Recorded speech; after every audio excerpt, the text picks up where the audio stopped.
خبر شامل کرتے ہیں ننکانہ صاحب سے، جہاں خصوصی بچوں کے عالمی دن کے حوالے سے ڈسٹرکٹ اسپیشل ایجوکیشن کے زیر اہتمام اسپیشل ایجوکیشن سینٹر ننکانہ میں تقریب کا انعقاد کیا گیا، جس کے مہمان خصوصی ڈپٹی کمشنر ننکانہ صاحب راجہ منصور احمد تھے۔ مزید تفصیلات جانتے ہیں۔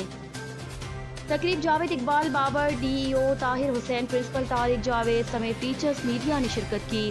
تقریب میں شاہکوٹ کے خصوصی بچوں نے کشمیر میں بھارتی مظالم کے خلاف ٹیبلو پیش کیا۔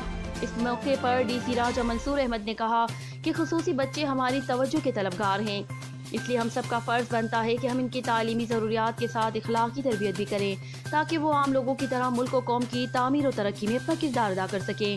مزید کہا کہ اسپیشل ایجوکیشن کے مسائل کو ترجیحی بنیادوں پر حل کیا جا رہا ہے۔ سربراہان اور اساتذہ کی کاوشوں کو سراہا کہ جس طرح آپ ان خصوصی بچوں کو اشاروں پر تیار کر رہے ہیں، ان کا دنیا میں بھی آپ کو فائدہ ملے گا اور آخرت میں بھی اللہ آپ کو جزا دے گا۔ چائلڈ پروٹیکشن کی آگاہی کے لیے خصوصی سیمینارز اور ٹریننگ ورکشاپ کا انعقاد کیا جائے۔ رپورٹر مہر عبدالغفور، مورکھنڈا، ننکانہ صاحب۔